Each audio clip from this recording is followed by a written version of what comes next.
freeway. All right, we good? Let's get into the show. Oh, actually, you know what?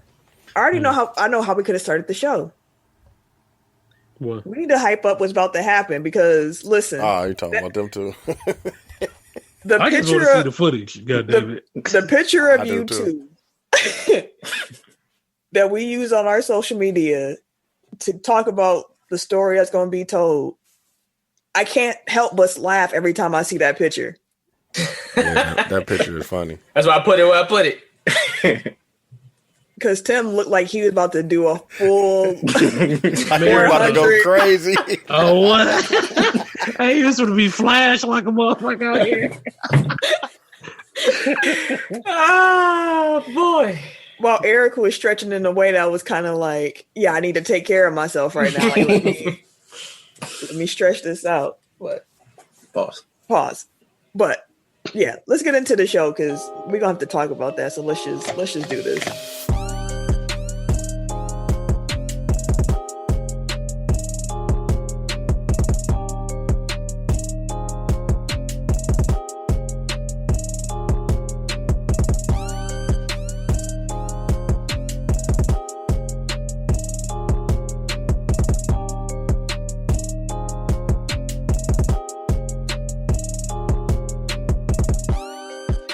Welcome to episode 160 of Technical File, the sports podcast. You never knew you needed. It's your boy T-I-M K-I-N-G-D. You threw me off for a second, Eric J. AKA Ass Ketchum, AKA Mr. Give It To Me. This motherfucker here, bro. He was got me down. He scared the shit out of me. I'm like, damn, we really fucked up. Thought I was swimming underwater. Oh shit, bro! Our facial expressions. Everybody looking like, what the fuck? We was so shocked, like, oh shit. I am the Eric J. Only known as the Eric J. And I'm Camille, point guard of the crew, the real life Tifa Lockhart, the girl next door. You know, holding it down for all the women who love sports. And it's your boy K Harris, the gentleman. The gentleman. The everyday gentleman. 24/7. But better known as K Diddy. Take that. The stay-at-home jabron. Goddamn. I like it. I'm not gonna lie. Eric had me on edge the whole rest of the intro because I didn't know if he was going to jump in again. Like I was like nervous. Just out here just winging it and shit. But anyways, dear old friends and pals and buddies, go ahead and follow us at www.technicalfile.com. Don't forget to put the K on that motherfucker. Damn, you can also find us on the Instagram and the Twitter at Technical File. Also, you can mosey on over to Facebook. We have a page there, Technical File Podcast. Then you can jump right on over to Technical File Pod Overtime, which is our Facebook group, where you can join in with the listeners, fans, and the fam. Like I say every week, man, if you guys enjoy being a part of this amazing Tech File fam, I'm sure with everyone you know, your mama, your daddy, your uncle, your brother, everybody. Share with everybody. Sharing is caring. We don't grow without y'all. So let's, so let's get it. Ken, you got rave reviews last week for your turn the volume up so that you can tell the people to listen to Tech File last week. For real? Apparently that line of "and we black" was the killer. That's the new tagline. Hey, and we black. Tech File. You never go wrong with that. And we black. You know what? That should be the new tagline. The sports podcast you never knew you needed. And we black. And we black. Like, damn, we gonna listen out. You put it like little letters and like a dot after the end. And we black. I see it. I see the vision. Is there a Tech File challenge this week? Thank you to everybody that participated last week with some suggestions. That's dope. This week, let me see.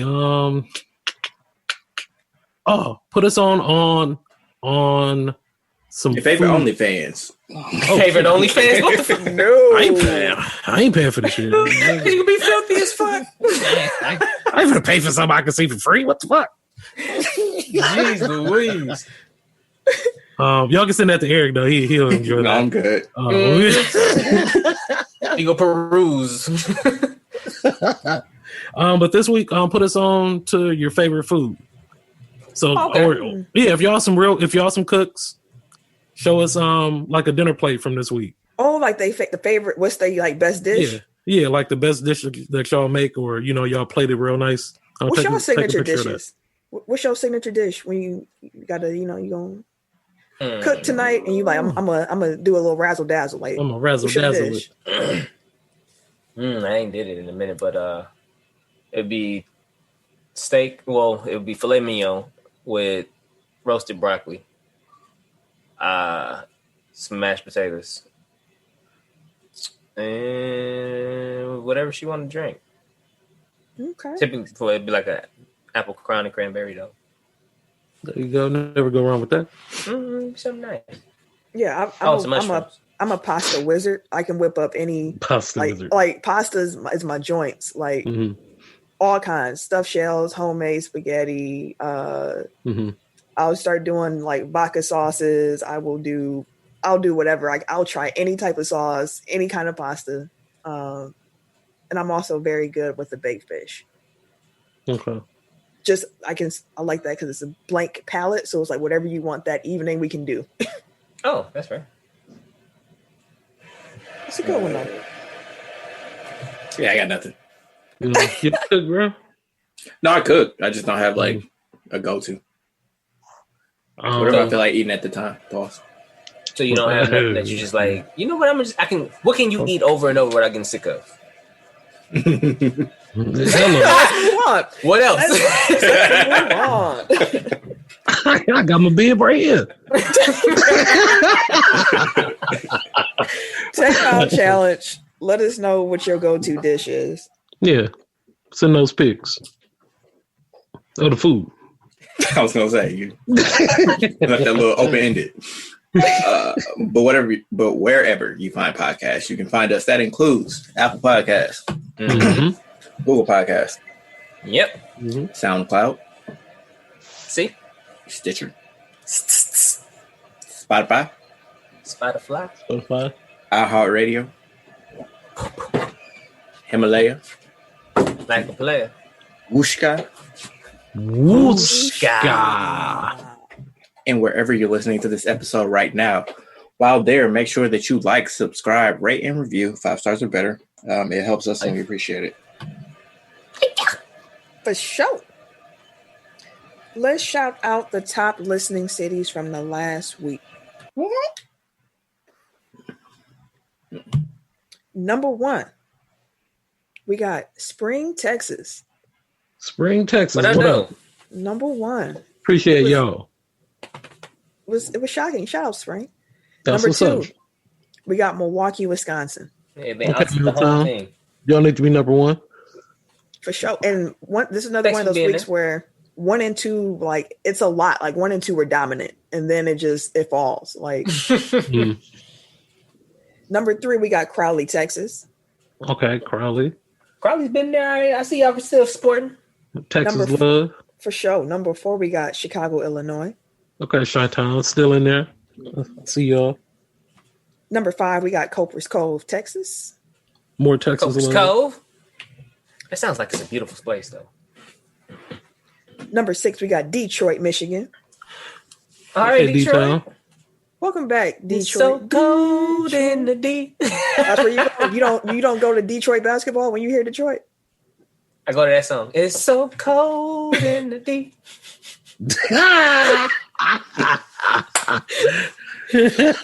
All about the D with that guy. Hey, you remember that song? Y'all remember that song? I remember that song. He always got the D on his mind. Number 7 is Ashburn, Virginia. What up, okay, Virginia? I don't remember hearing Virginia like that. Okay. Shout out to the VA. Number 8, we got Dallas, Texas. Okay, Dallas. Ooh, hey. What? What was that? A cheer. Keep going. Number 9, we got Portland, Oregon. Okay, Portland first. Hey, I appreciate y'all taking the time to listen to us. You know, I know y'all got a lot going on. Yeah, shout out. And number 10, we got Tyler, Texas. Okay, more Texas love. Rounding it out. Rounding it out. Rounding it out. International listeners included the United Kingdom. Okay, UK. Hello, UK. Governor. Australia. Hi, mate. What's up, Kang? What up? Then we also had Belgium. Oh, Belgium. Okay. Mm-hmm. Welcome. We had Spain. Spain back. Okay. And we had Ukraine. The Ukraine. All right, welcome. Sure. Bars to end that out. But thank you for mentioning Kang. I just want to say shout out to the point guard crew holding us down on Locked On Bucks last week. So, amazing job, madam. It was a great job. That was fun. Best damn guest host of all time on that podcast. It was hard to try to explain strip club culture without saying strip club. I was trying to keep it as PC. Like that was like going to work. Like almost was like going to work, and then coming back to Tech File was like you kicking it. Like it was Kick off your shoes, relax your feet. Yeah, and party on down to the SKB. Hey, yeah. Like I can say that here. You know what I'm saying? I'm at home. We cool. But yeah, shout out to Kang we love and the Frank. Damn, we love the scrippers. Yeah, this guy. But shout out to Kang for sure. Thank you for having me on. With that being said, let's get into the show because we got to talk about this race.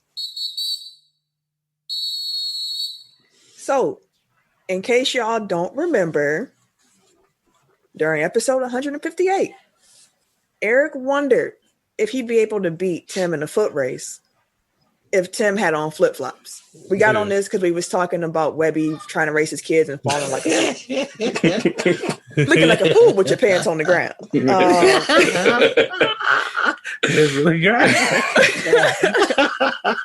So we made sure to get that footage. So this weekend, Tim, beautiful bean footage. Tim came with the flippy flops.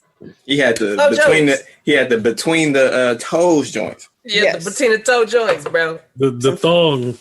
The thong flip flops. Thong.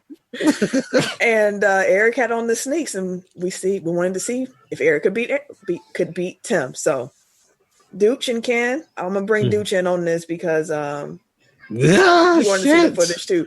And Ken, you weren't there, so I'm gonna let y'all ask the questions, and Tim and Eric, y'all can tell everybody how the race went. Did you actually run in? Computer Hold on, my fault. Muted. Yeah, Did you actually run in the sandals? I did. For a while. I know you came out of them, bro. Came out We had to come out them joints. Initially, they were there, and then they weren't. I just want to. Who got hurt? Yeah. I got hurt. And surprise, I did not. Oh, that's Shit. I thought for sure Eric's gonna come back like, man, my Achilles just fell off. Yeah, I had to supply Tim with some hydrogen peroxide after the race. Ooh, somebody fell. Goddamn pinky toe. He was running so fast he busted out them shoes. God. Boy, I was moving so fast, one stayed in place. Did you beat your record of 2.240?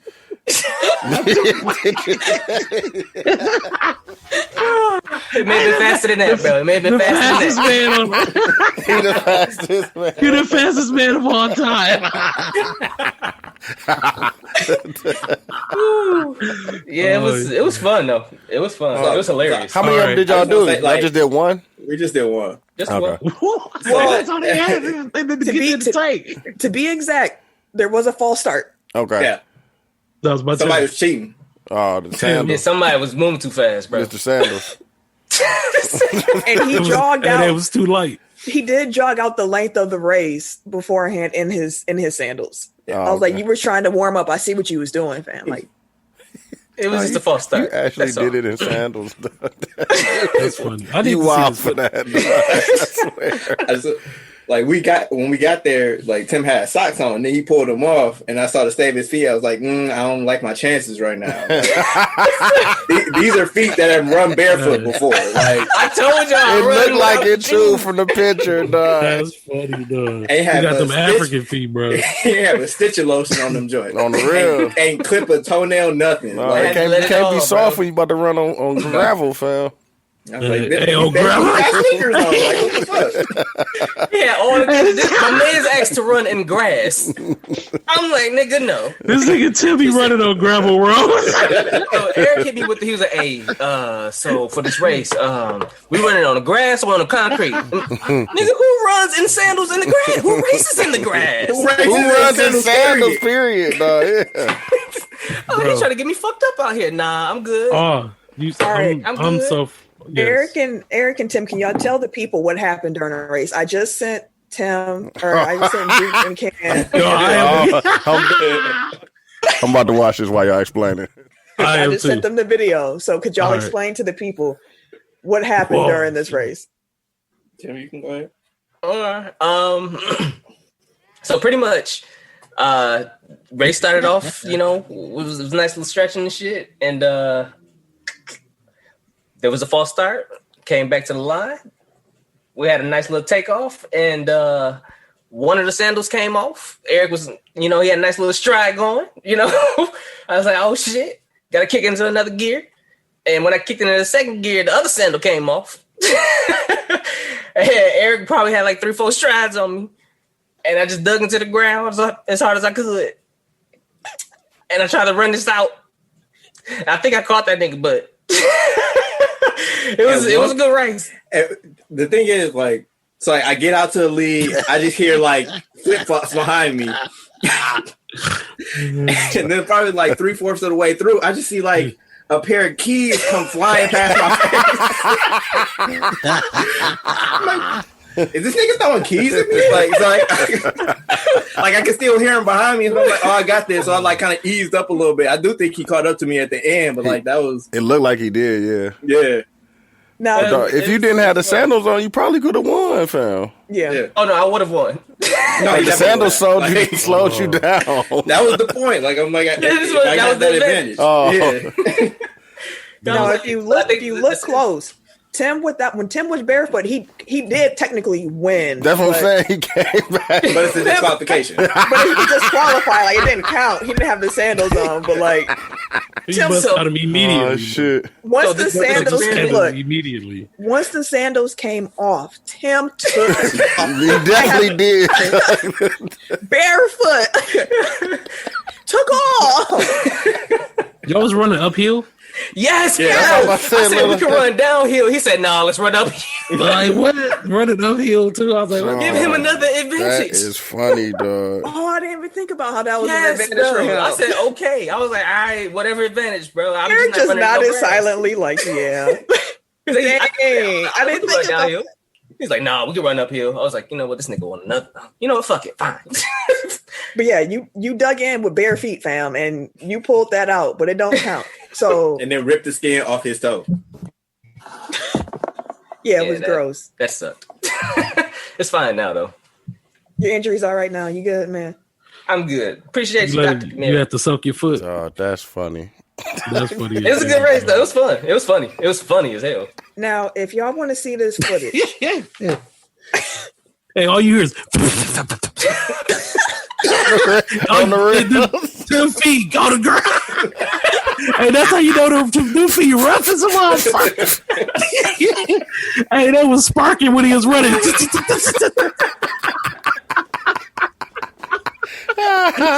Oh shit, dog, that's funny. This shit was funny though. That nigga morphed, dog. So when he took off, that's why them sandals came off. Yeah, they came right off, dog. It was going too fast. They came off immediately, bro. As soon as that nigga took off, they came off. One of them got stuck to the ground, bro. Oh shit, dog. That's funny. Oh my god. Oh yeah, but if y'all, man, listen. If y'all want to see this race, what we gonna need y'all to do is share the show. We're gonna need to have at least 20 shares across our social medias. So that's whether you want to. Y'all can do that. That ain't even that many. Retweet the show when you see the tweet on Twitter. If you on Twitter, If you on Facebook, when you see the post that the episode is out, share it. If you on Instagram, put it in your story. Tag us. Like share the show some public way. We get 20 shares across our social media. We will release an extended cut video version of the video with pre-run interviews, post-run reactions, and the race itself. 20 shares. Let's get that done. Y'all want to see this? Trust me. Go ahead. Do it right now. This your time to share, so you don't forget to the end. Go ahead and share right now. I need that video, Camille. I can send it to you right. Yeah. I can send it to you right now. I sent Dooch and Kim the raw 2 races from the 2 vantage points. Oh, okay. That's why. Yeah, that's hilarious because they had to get right to it. You know what I'm saying? All right, let's get into what's been happening over the past week in sports outside of tech foul flip-flop sneaker races. Flip-flops versus sneakers. Jailhouse racing. That's what that shit is. Jailhouse racing. Niggas was racing for some noodles and shit. Couple honey buns. Kool-Aid pack. Some Doritos. Yeah. That's okay. All right. So the Brewers were supposed to have their opening day this past weekend, but that did not happen because hours before the game started, the Cardinals had 2 players that tested positive for COVID. So by Saturday, an additional Cardinals player and some staffers tested positive. At this point, we're in the double digits for members of the Cardinals that have COVID-19. This outbreak sparked Manfred to tell Tony Clark that he would shut down the season if there's another surge of cases or if players continue to not follow the league's safety protocols. He then later walked that back, saying, we're playing. The players need to be better, but I'm not a quitter in general, and there's no reason to quit now. We have had to be fluid, but it is manageable. But it's There's manageable, no reason? he says. Hey, he said it's manageable. None whatsoever? None. So the MLB intends to try to make up as many games as possible because clearly these teams are being affected. They're missing games. All the teams ain't going to play 60 games. It was already ambitious trying to put 60 games in 66 days, but here we are. So they're going to try to make up as many games as they can. They'll even do 7-inning double headers this year. So Jesus. Yeah. So they said they're going to do what, they're going to do whatever they can. They speeding up the fuck out of these games. 7-inning double headers, bro. That's what I'm saying. Like, damn. What the shit out of the Looney Tunes? Niggas just line up and just take hits, bro. Like, it's wild. And the Cardinals is going to be my blow the whistle, too. Just so y'all know. For the reason why these motherfuckers got sick in the first place. Okay. Then in that case, we'll save some thoughts about that. Did y'all have any other thoughts outside of the Cardinals situation about MLB? It's going to happen again. Like, it's going to happen again, bro. And then what are you going to do? Like, you're postponing games and you're trying to play these games. 60 games in 66 days or some shit, or some goofy shit like that or whatever. You're already postponing series. Not just one, you're postponing series. And you expect them to turn around and play these back-to-back like that. Y'all really... And you have no reason? No burnout reason, no poor quality of play reason, no agitated customers, no agitated players. Motherfuckers been fighting. No global pandemic. Right, no global pandemic, no families, no, just nothing. We gonna play. All right. And the NFL just sitting there looking. Just looking. That's all they can do right now. Yeah. I saw Aaron Rodgers actually said during his media availability that he feels safe with the protocols the Packers have put in place. And I'm like, man, that requires a lot of trust. It's a lot of trust. And can you trust a whole team and a whole staff to do what they're supposed to do? That's what it comes down to in baseball, and that's what's going to come down in NFL too. Like, is your team going to be able to live that hermit lifestyle? Like, can guys go without the clubs and the bars? And if the general public is any indication, no. The answer is no. Yeah. But baseball is still going on as it stands. So, Tim, would you let us know where we are in the playoff race? So just to give a quick review or recap of the playoff standings and playoff picture, the top 2 in each division and the top 2 records make the playoffs after that. So the top 2 teams in each division and then the following 2 best records make it as the wild card teams. So as of right now, we got the AL East with the New York Yankees and the Baltimore Orioles in first and second. In the AL West, we got Oakland and Houston. In the AL Central, we got Minnesota and the Chicago White Sox. In the NL Central, it's the Cubs and the Reds. The NL West, we got Colorado and San Diego. In the NL East, we had Atlanta and Miami.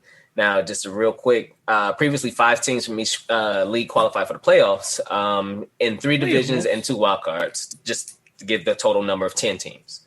In 2020, a total of 8 teams from each league will qualify, though. I think that's about it. And there you have it. Let's talk NBA. So we've had a week of the bubble. A week of the bubble. I'm going to ask you this. How do you feel about how your team looks so far? So in case you're new here, this is a Bucks and Lakers podcast. Indeed. Lake show.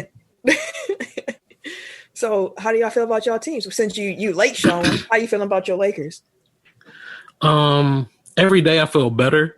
But it's still something missing. Honestly, at the beginning of the games now, LeBron been playing like he kind of old. He been starting off slow and everything. Who I'm most surprised about is Waiters. Like he actually been balling. Mm-hmm. We do need Rondo to come back because we need a true point guard out there. LeBron can't orchestrate everything. So we definitely missing him. And but JR not getting no minutes like that though, because Waiter's cooking right now. So yeah, I didn't expect Dion to look that good. Yeah. So I don't know. Like I mean, we got the 1 seed, but AD is playing MVP basketball right now. So yeah, and I see your boy LeBron. He dyed his beard back black. Yeah, Camille shamed him. He got shamed by Camille. It's all good. Them votes came in. He said, "Okay, I don't have to be old no more. I don't got to be old no more. The nigga still old shit." He had to play it up, try to get them last second votes. Yeah, but yeah, but I'm still excited. It feels so good though. I ain't gonna lie, like being able to watch like Laker basketball. Because it's been a minute, dude. I'm like, man, like I didn't realize how much I miss basketball until right now. Ditto. Yeah. Bucks fans, I forgot. Personally, I forgot how annoying Twitter is after a Bucks loss. Like they got all the bandwagons. The world is ending every time. Like Chris Middleton sucks, and Giannis is gonna leave, and this defense it don't work, and they don't shoot threes. It's just like, all right, they're not true fans. It's not even like it'll be fans, it'll be detractors, like equally. Like every game is a referendum on are the Bucks any good? Like, truly, every game. It is effed up though. I'm sorry not to cut you off, but like being I can see where y'all frustration is being like Bucks fans, because like me being here and like y'all make me. Like not make me watch the Bucks, but y'all make me pay attention, like to the Bucks. So like I can see like if don't nobody like everybody count the Bucks up, like for real, like everybody they not like they not balling. Like watching like Bucks basketball right now is like almost a blueprint. Like maybe like Giannis is fucking unstoppable, dog. Like he does like what the fuck? Like he does literally dude is unstoppable. Like he put up stupid numbers every single game, but they still don't get respect. So, like I said, I'm not a hater at all. I just want y'all to lose when y'all play against the Lakers. That's it. But like I can see where y'all frustration comes in at, because like us being like, let's talk about the LeBron situation. Like we backing the wrong guy for MVP. Like I've been doing that for a while now. Like if you legit look at the stats, like it's just like why LeBron over why AD ain't getting the love? Because he a bigger name. It's just a media thing. LeBron had a great name. I mean, like, let's not. I'm like, no discrediting LeBron James. Like, not at all. Definitely not. It's an all-time but AD deserves that. Like Giannis said, AD, like he deserved that.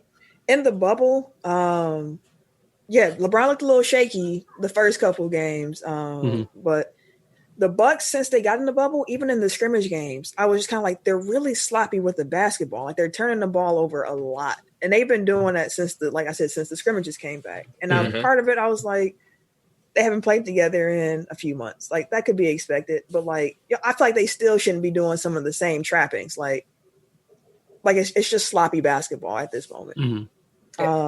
And to be fair to Bud, like the lineups are really fluid. I can understand all of the different things that are happening. You just got Bledsoe and Pat back in this game, and then you also didn't want to play Brooks. So Brooks sat this game to get some rest, and then you rested Giannis and Chris against Nets, which you would think you can do and still get a win, but sloppy basketball came back into play. So like I can understand being frustrated with the team, but let's also keep in mind that they're also readjusting, and these lineups aren't lineups that we should see in the playoffs. I would hope to God not. But Jesus Christ, no. Like I'm still feeling okay about the Bucks. But they're gonna have to, tighten some stuff up to make me feel comfortable before the seeding games end. Okay. I agree with what you're saying. My only caveat to that is like you said, the lineups is we've been playing a lot of bench players too, like a lot of like back of the rotation, chilling. Ain't gonna see no playoff minute players. I better not see an all bench lineup in the playoffs. And so I kind of attribute some of the sloppiness to that. Like I feel like Bud's out here just trying to condition cats just in case something happens. Just in a just in case scenario, you got to step in for so and so, or you got to fill in the void here. I just want to make sure everybody got some run, got some conditioning, and got a feel for the game instead of just okay, you're at the bubble but you're just chilling. I'd rather you get out there and I will clinch the number 1 seed. I just want y'all to get some run, but at the same time, it's like, why are we resting them two at halftime? And we could just close this season out. Like, because if you want to coast, just coast after we close this season out. Is what I say. They're about to play 4 games in 6 days and against some really tough competition. Like, I can completely understand why you're giving them a breather. Like, it was the game plan coming into the game. Once again, you would think that your bench unit should still be able to beat that Nets team. And like they was hooping though. It was sloppy basketball. Like it was sloppy basketball. So who gave Shannon Brown that green light? You mean Sterling? Oh yeah, that's right. Damn, I'm thinking about his brother because that motherfucker just get a bail. Go get that bail. Hey, listen, bro, you making me forget him, bro. Like I don't know what's going on. Eric, did you have any thoughts though? On the Bucks? Not really.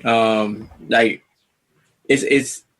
I say not really, and then I launch into a sentence. But I guess like this isn't. Obviously, this isn't a typical end of season scenario. But one, I don't think seeding matters all that much, and they have they've played 3 games. They have 5 more games to win 1. So I'm confident that they'll do that. And even if they don't, like. I guess that theoretically gives them a tougher second round opponent, but not necessarily. So it's not like you're losing home court or anything like that. So I don't think going all out, like you're losing the long term by, selling out to get the number 1 seed now. Like stick to your plan. Like whatever your plan was coming into the bubble, like it shouldn't change based on whatever your results are.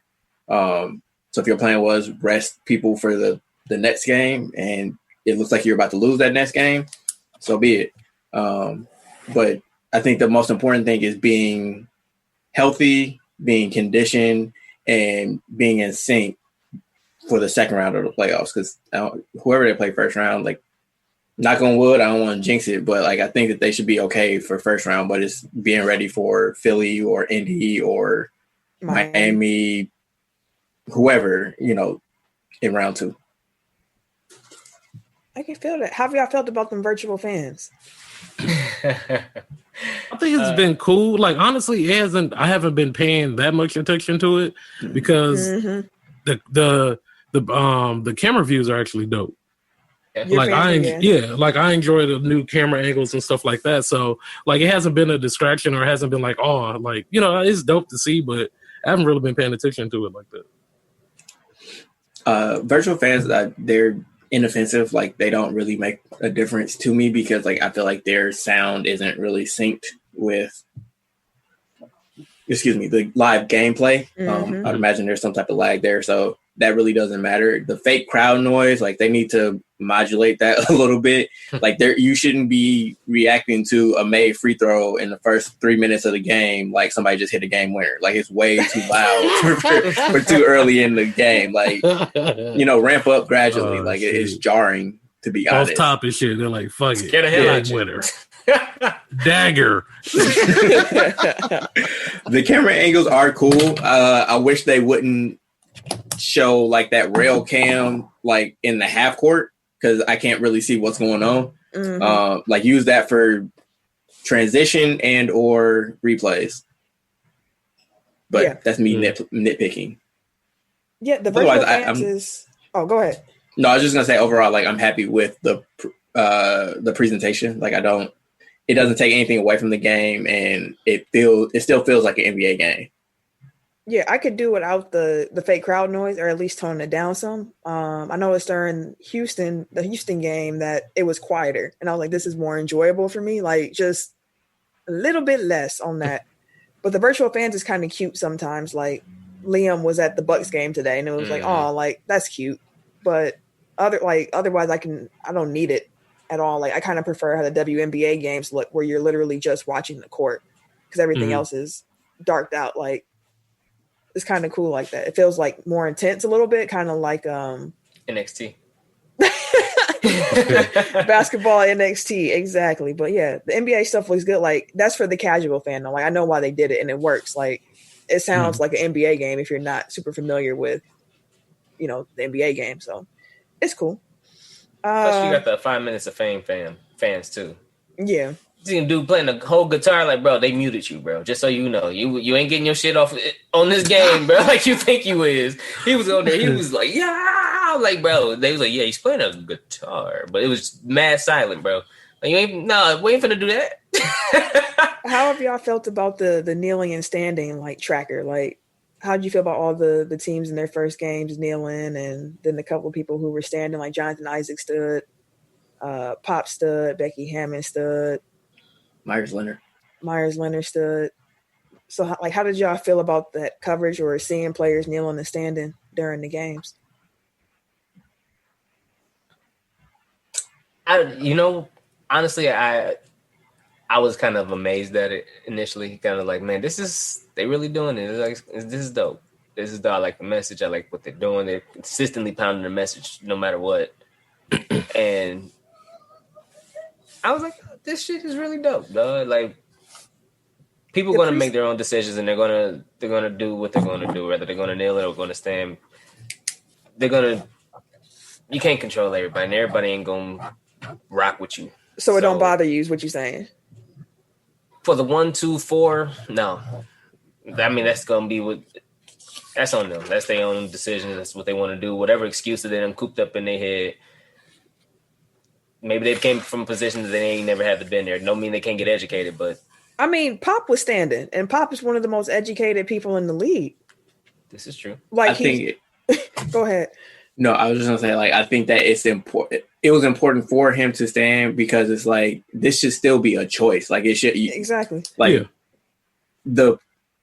I mean, like, there are a lot of problems with what the NFL did and the NBA before this bubble,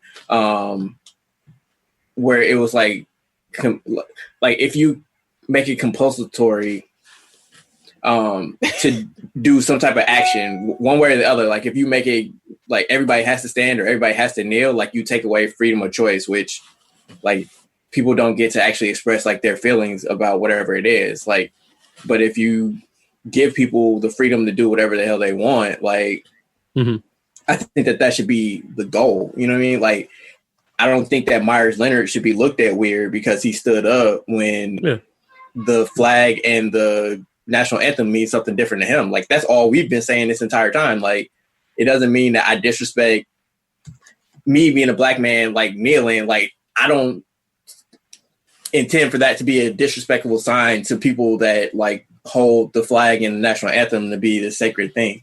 Like it has a different meaning to me, just like it has a different meaning to him because like he has family that served in the military. Like he hangs out with a bunch of like Navy SEALs and shit. Like those things mean different things to different people. So allow people to express their feelings on these things as they see fit. Like that doesn't, I didn't take that to mean that he was anti-Black Lives Matter because he was able to speak to what it meant to him and why he made that decision. Did you Same thing with Pop. Did you feel different about Johnny and Isaac? I'm gonna say okay. Same thing with Pop and same thing with Becky Hammond. Like, and those two specifically, and I think Myers Leonard from the interviews I've heard him do in the past, like they actually have a history of being on the right side of things. So, context matters. Whereas somebody like Jonathan Isaac, like he was unable to really verbalize his point in a coherent way, where it just seemed like he was like, first of all, he didn't wear the shirt. So it's like, do you think Black Lives Matter? Or, you know what I mean? Like, right. And some things came out about, certain tweets that he's liked in the past or made in the past. And just like what people read into his actions combined with like his past. So it's like that one, I'm a little bit more like, dude, you just kind of like I'm reading your intentions differently than I am other people.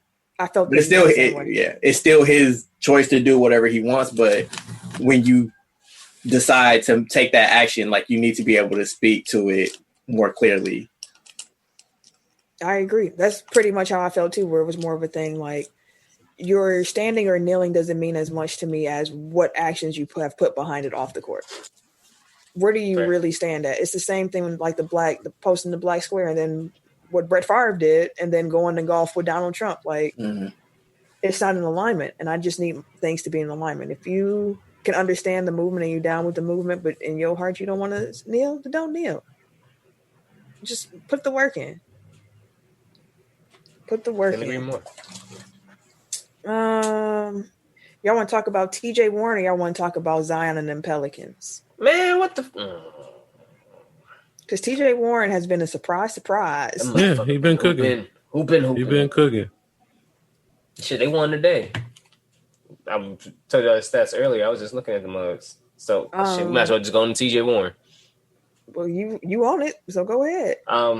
So pretty much we was bringing up TJ Warren because in his very first game, this motherfucker dropped 53 points. I was like, wait a minute, who? At 50, it was the wild thing is, huh? Were they playing Houston? Where they playing? I was watching that game. Philly. Yeah, okay. I knew it was somebody I ain't like. But the wild part about his stats is that he's like super efficient with them. Like the 53-point game, he was 20 for 29. Yeah, that's like crazy. That's crazy efficient. Then the next game, this motherfucker dropped 34, 14 to 26. Then today, he dropped 32 on 13 to 17. Like it's just cooking. Like he ain't missing. What you want me to do? What do you want me to do?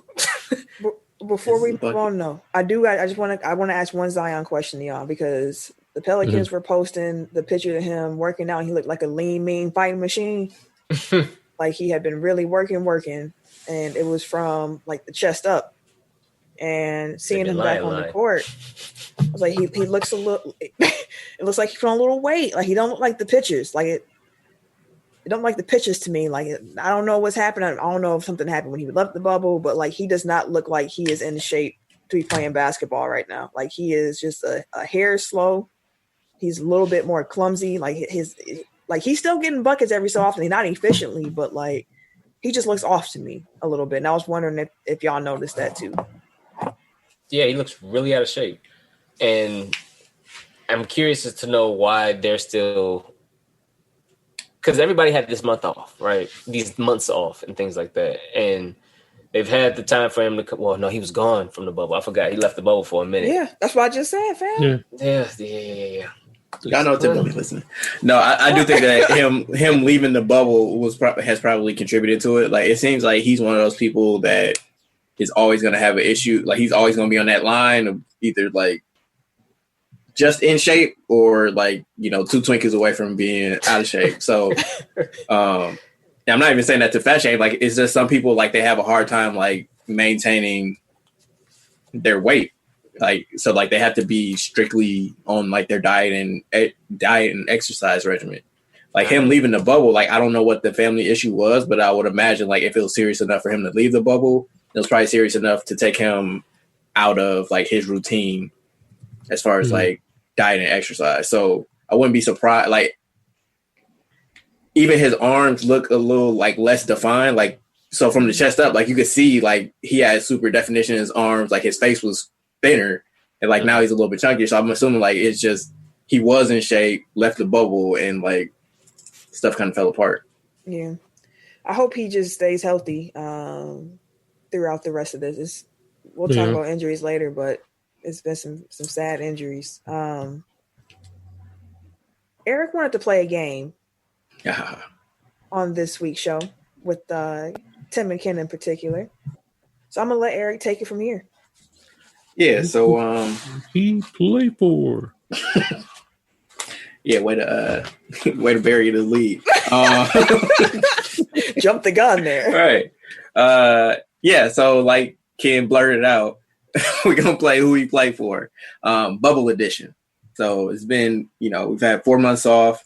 It happened the shutdown happened right after the trade deadline and the buyout season. So a lot of names are in new places. Like I was watching the Rockets game and I was like, damn, I forgot what's his name? Jeff Green. Thank you. Played for Houston. So with that in mind, Tim and Ken, y'all played at the beginning of the basketball season. So you guys are contestants today. For sure. On who he played for. Hey.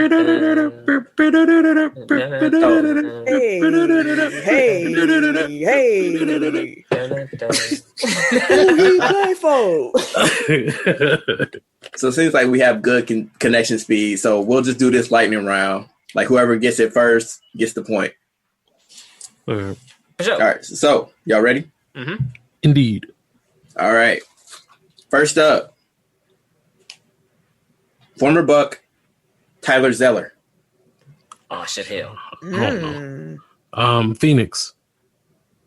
I'm gonna go Denver. Camille, do you know? I have no idea. I didn't know he was in the league still. Shit, me neither.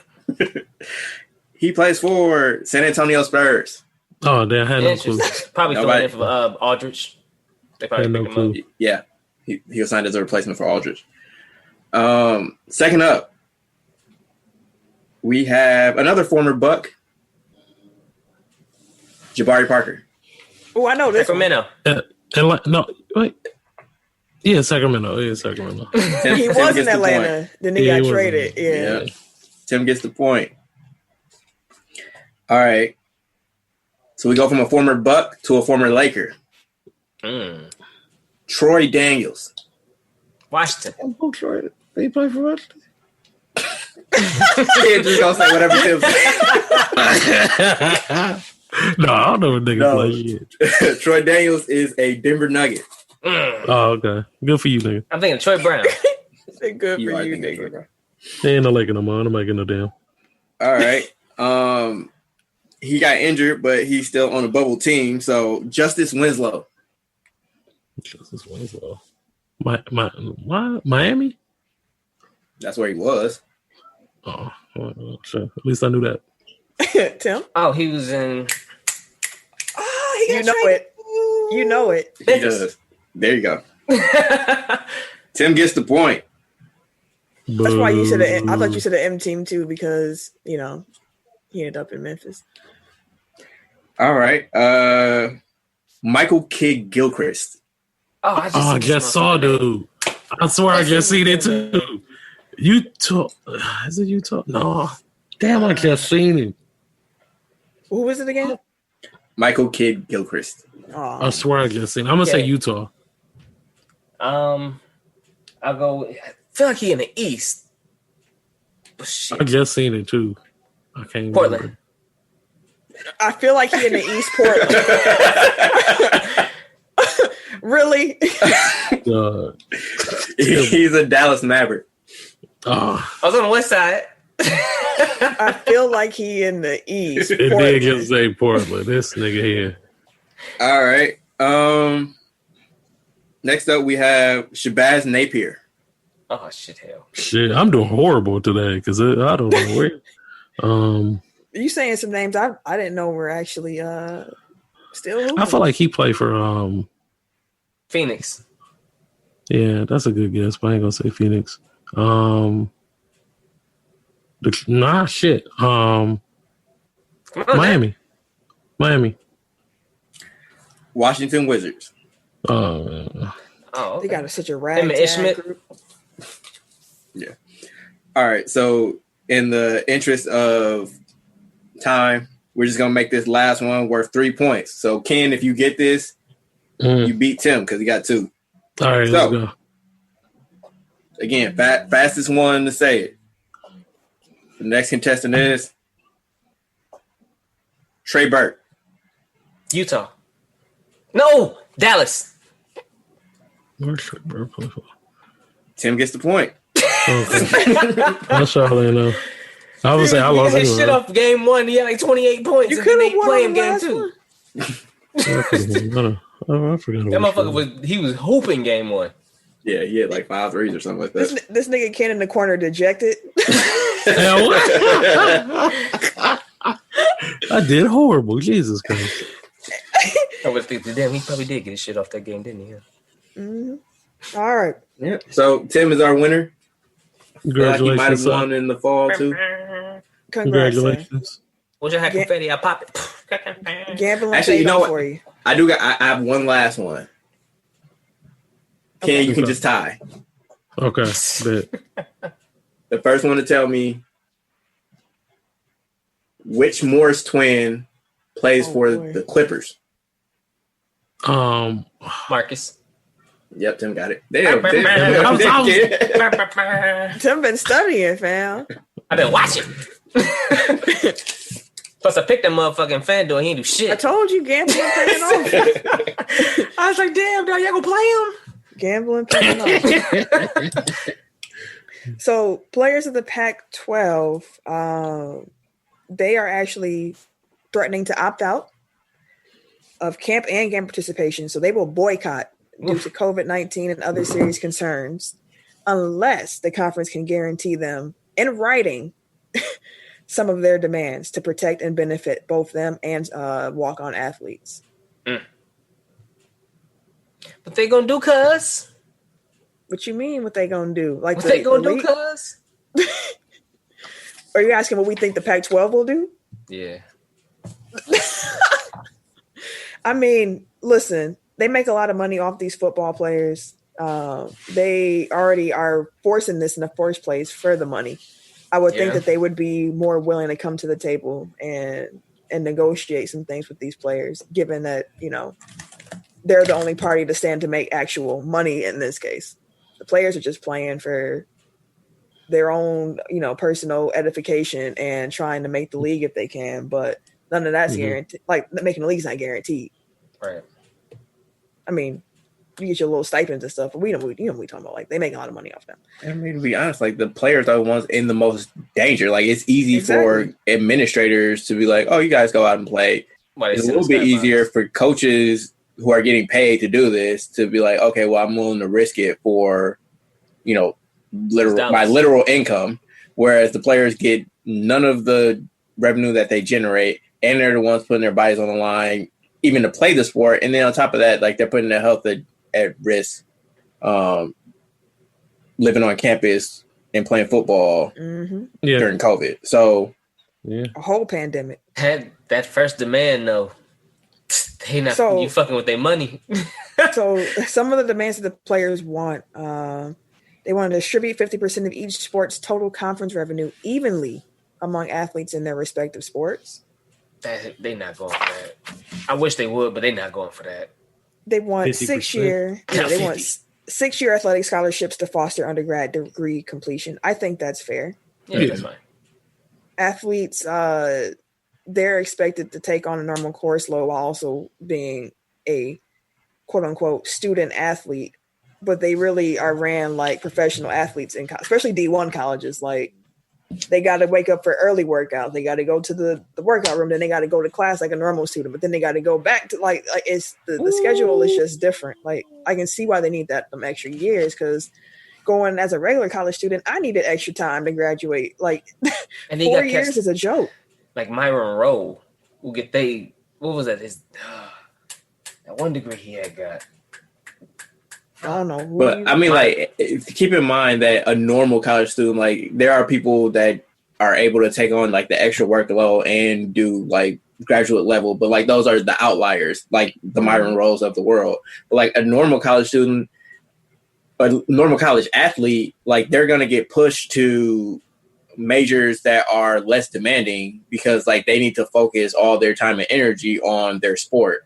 So it's like if you give them extra time to complete their studies, like they can actually go into something that they're interested in pursuing that can set them up for a long term. Because like if you go to school and you just do like puff classes for 4 years and then you get a degree, like sure, the name and the degree is worth something, but like if you don't have the skills to back it up, or if you don't have like the degree that you need to go into the field that you want, whether that's, you know, like professional football or if it's like, you know, medicine or something, you know, like you're not giving them time to actually complete. So if you're saying like education is important and this is, you know, a free ride to college, it's like, yeah, but it comes with caveats and it's not actually a free ride because they don't have the choice to do what they want to do because they have to, you know, play their sport and devote all their time to it.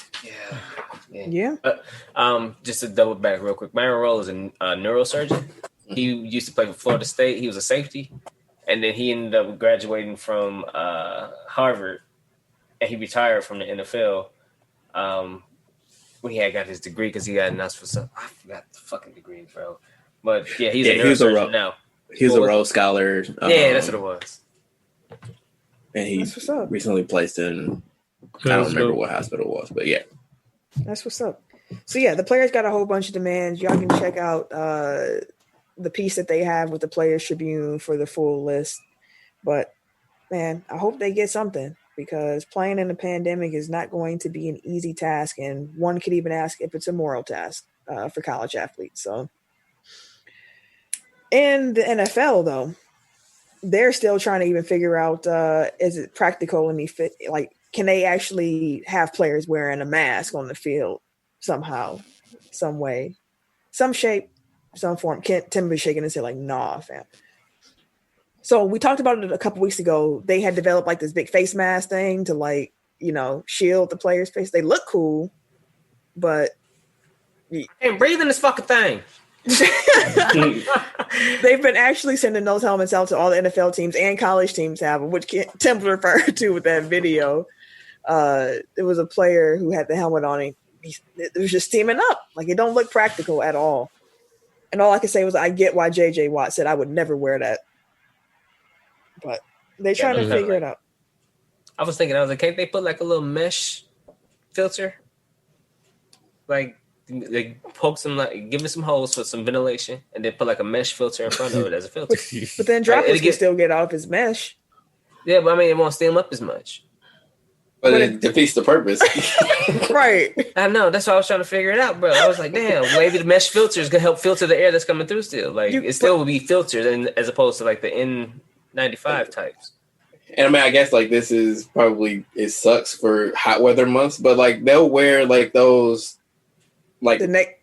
Yeah, like the neck things. Like I've seen people on the street wearing them, which I mean, I guess that doesn't guarantee that they're actually serving the purpose that they think it is, but I think that at the very least, like you can put some type of like head covering that's pliable, that they can still breathe out of, but it at least like blocks some perspiration or liquid getting through.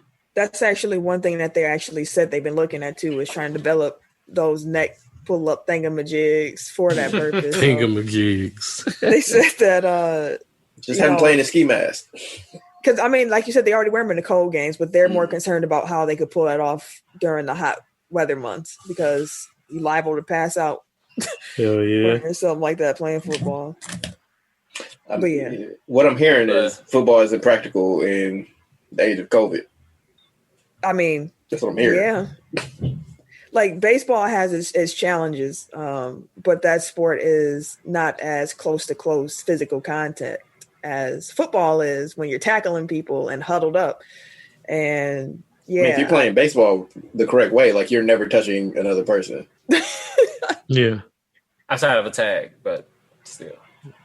Yeah, so they gonna work on that. But the NFL actually made their deadline for opting out Thursday of this week. So yeah, it's been players opting out all over the league or being put on the reserve COVID list, which doesn't mean you had it, but means you've at least been in contact with somebody who got it. So this list is going to remain fluid with people who are in and out based on COVID. But yeah, it's some notable players who have opted out for this season. They're pretty trash from trying to move that date because they're only trying to do it to move it before the new CBA is signed. Yeah. So they trash, bro. They really putting players like, really, now we ain't gonna guarantee y'all nothing. And y'all got to do this. And then we'll talk about the money y'all can get after y'all done opted out.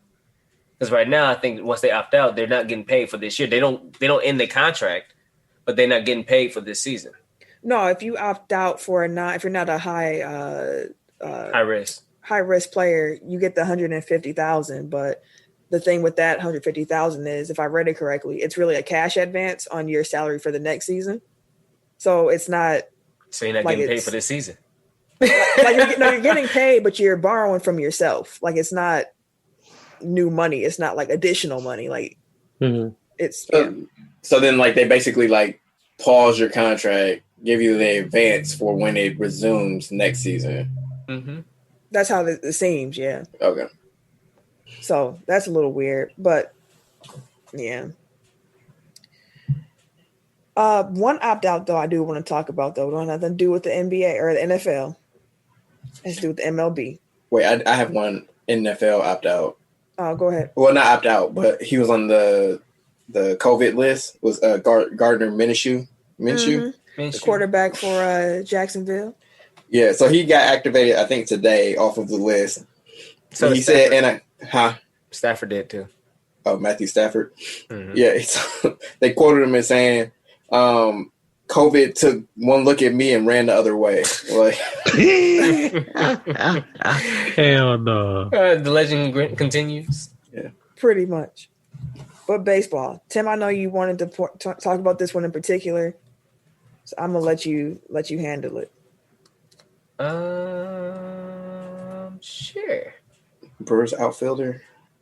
Lorenzo Kane? I was talking about the Met.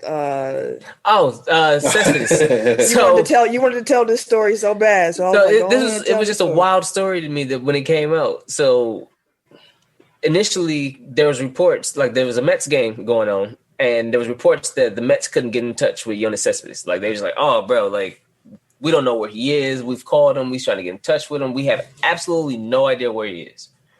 And then as the day go on, it's still mid-game. Now it's going to come out, "Oh, yeah, he's fine. He's just quitting the season." And we're like, because of COVID. And we're like, that's random, but okay.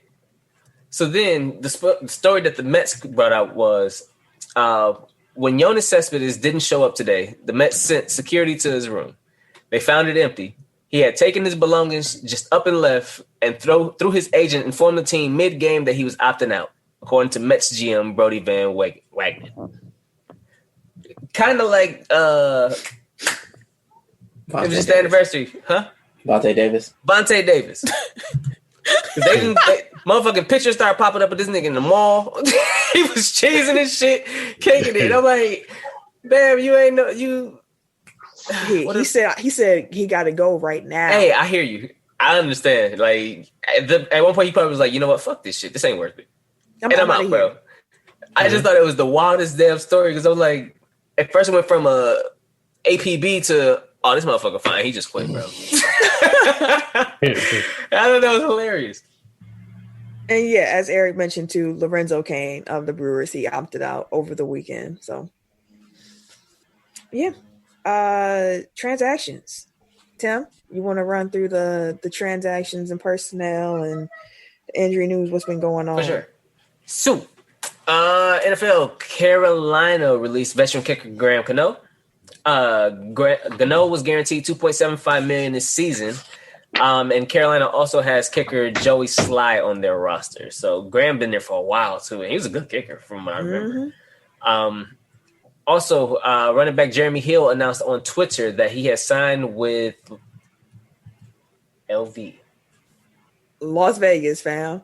Okay, I didn't know if it was Louis Vuitton or Las Vegas. That's what I was. Why would he? He could have got a modeling contract with Louis Vuitton. I'm just saying. Why would we even bring him up in this section if it was Louis Vuitton? We brought up Victor Oladipo when he came up with Express. It wouldn't be in this section, my nigga. Like, come on, man. This man said Louis Vuitton. Jeremy Hill announced on Twitter that he signed with Las Vegas Raiders. Also, running back LaShawn McCoy has signed a 1-year deal with the Tampa Bay Buccaneers. They're trying to load up over there. So I know some people hyped. Shady's not the same Shady, but he's a bit of an upgrade. Is he? For them at running back, though. Is he, though? Barely.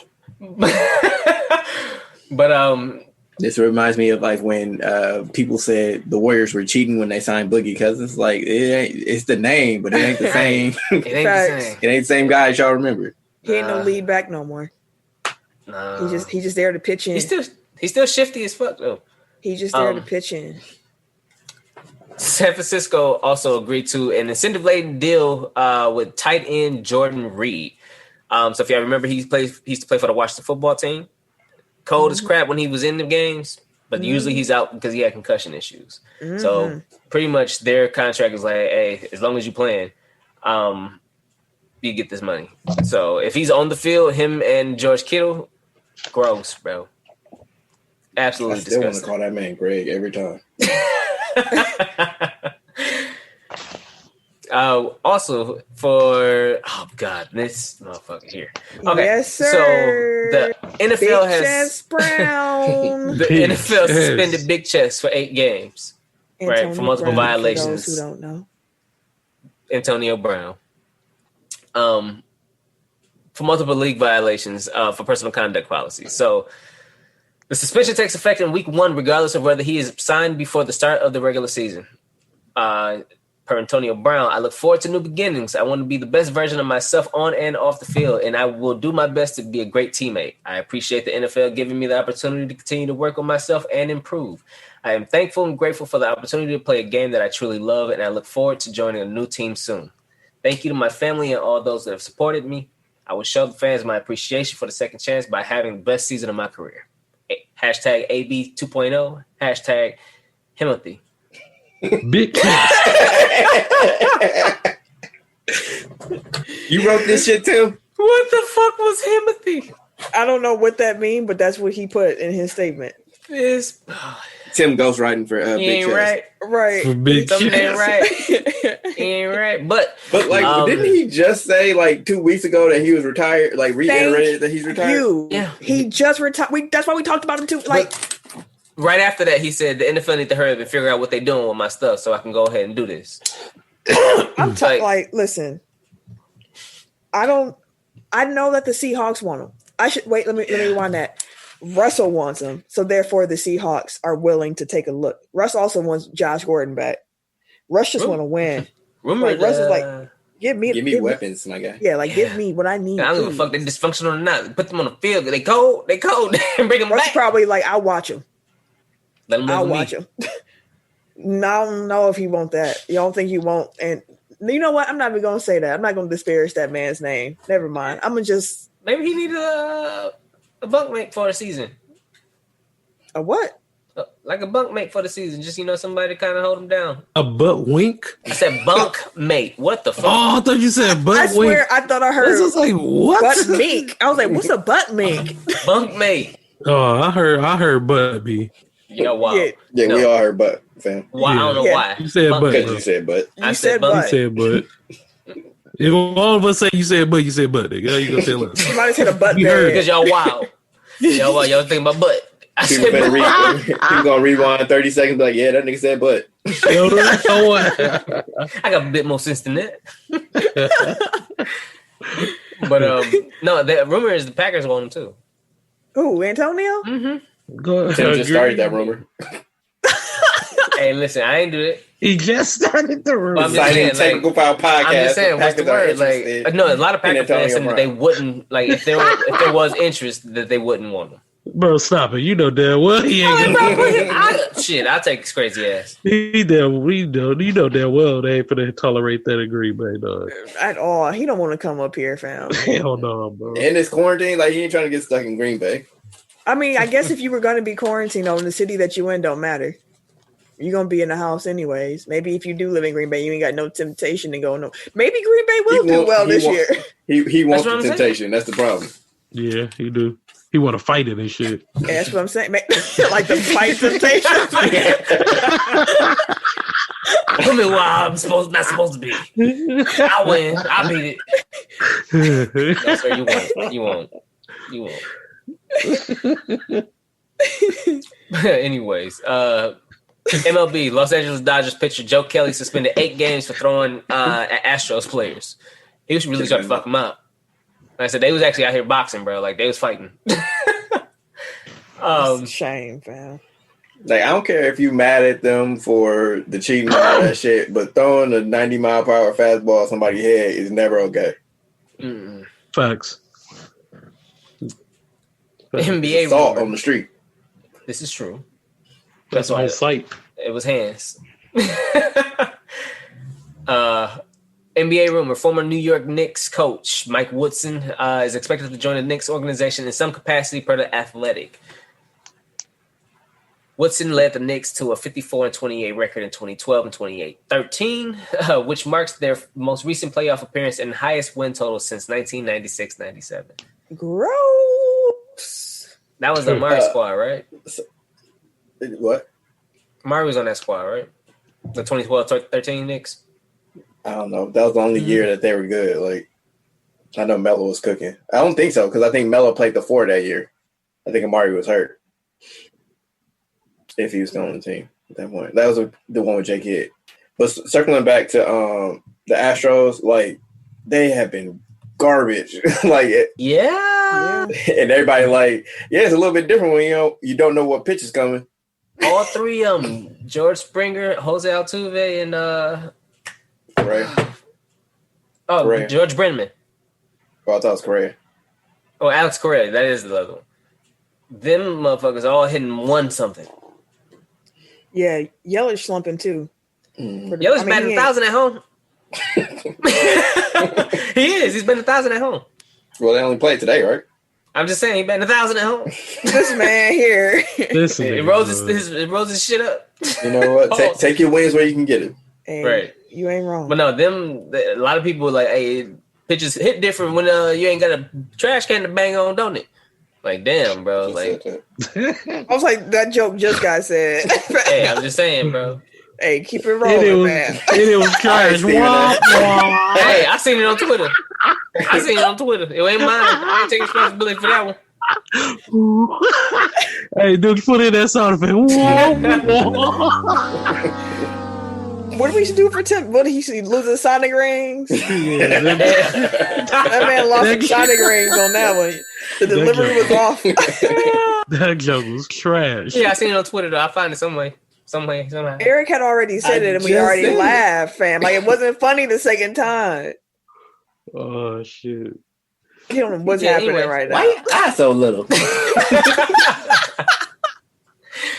Injuries. Sadly, NBA. Jonathan Isaac tore his ACL during Orlando's game versus Sacramento, and he is out indefinitely. He had injured his left knee initially in January and was expected to miss the remainder of the season recovering. Memphis forward. Sorry, before you continue, I just want to point out that the people who were like laughing at him for tearing his ACL, like, that's trash. Yeah, like, that's weak. You got to be better than that. Like, that's weak. Yeah, that's super weak. Yeah, ain't shit funny about that. No, like, it is.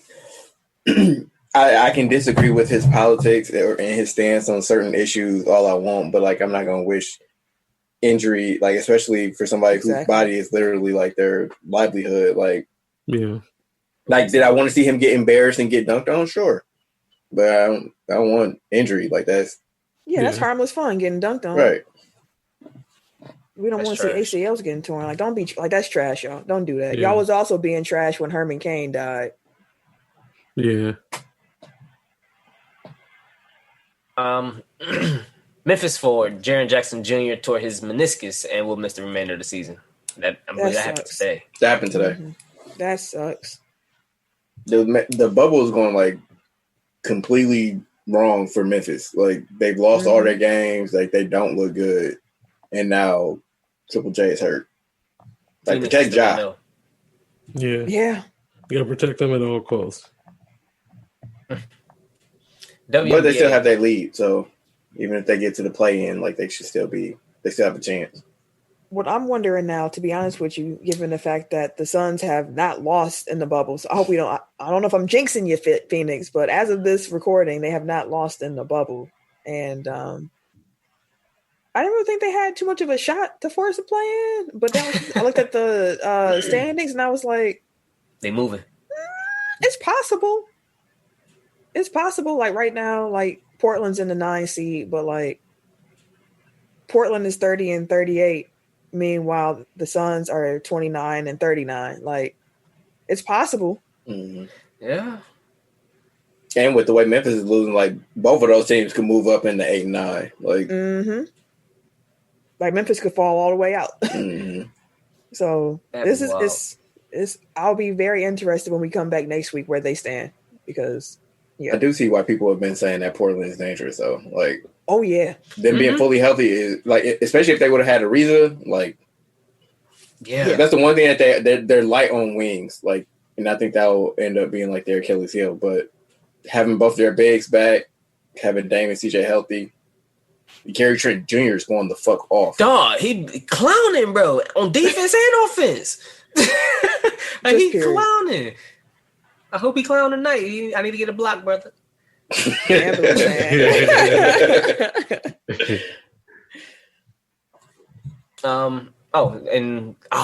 forgot about this. WNBA. New York Liberty rookie Sabrina Ionescu suffered a grade 3 left ankle sprain when she was injured during Friday's loss to Atlanta Dream.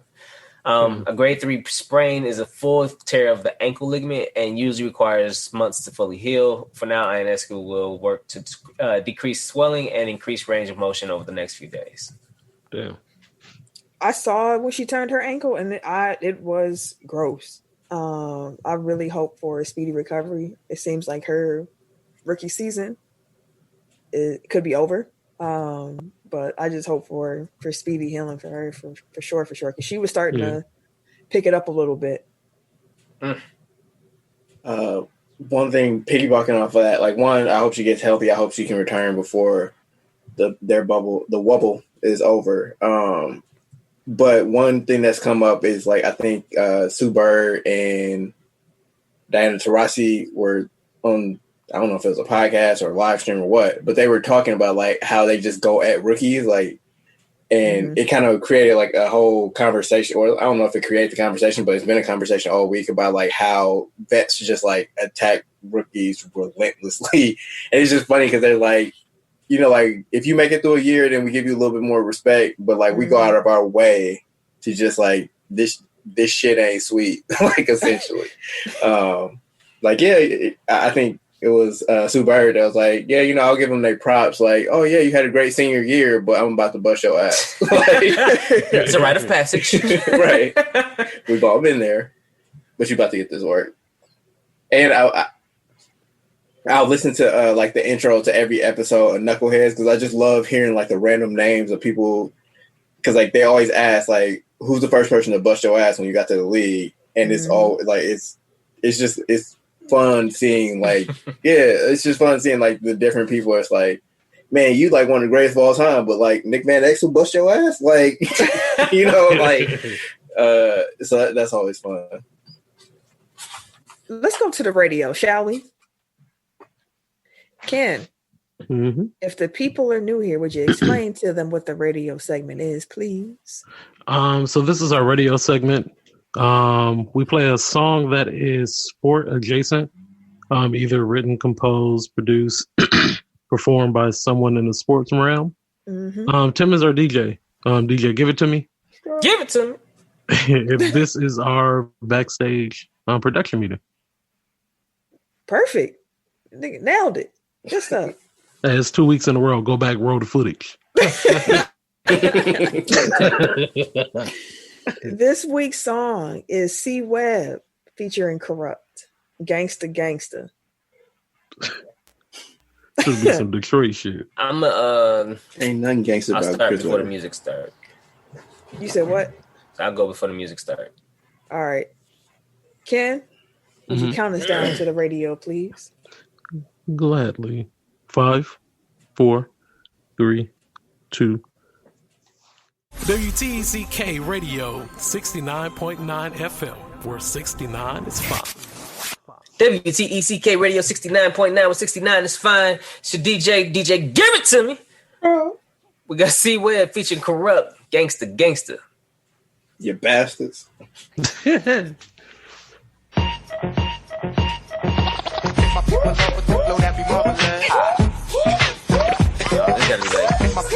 gotta be like 91. What the fuck is this? You said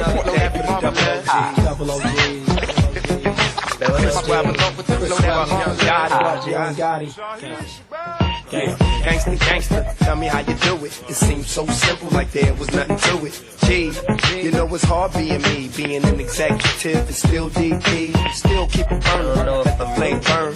Young ass, still ain't learned. Act like don't stink in the back. And smack What? like Personal. I know. I sing a couple words to your bird and I hit her. She got a kid, but I pay for babysitters. She got some friends. I pay for babysitters. I'm jealous. If it was spades, they never said us. Your girl was some You know that's Chris Webber rapping. You didn't know. Fellas, you can't forget us. Fetish for letters. From the home of J. Rose and Jerome Bettis. my people love with the flow that be marvelous. Gangsta, gangsta, tell me how you do it. If my people So love this with the flow that be chorus marvelous. track. Gangsta, gangsta, Yeah, tell me how you do it. Weak as hell My people ever. love with the flow that be marvelous. Kurupt. How do you Kurupt? If my people love with the flow that be marvelous. Gangsta, gangsta. This came out in 99, by the way. Yeah, it sounded like it was made on Fruity Loops. I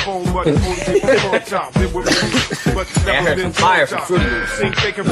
Must be served out down to sacrifice and pay the price. Since I've been young, I've been nice on the dice. The inner city star hanging in your bar. Mr. Quick, the mic rip up the bar.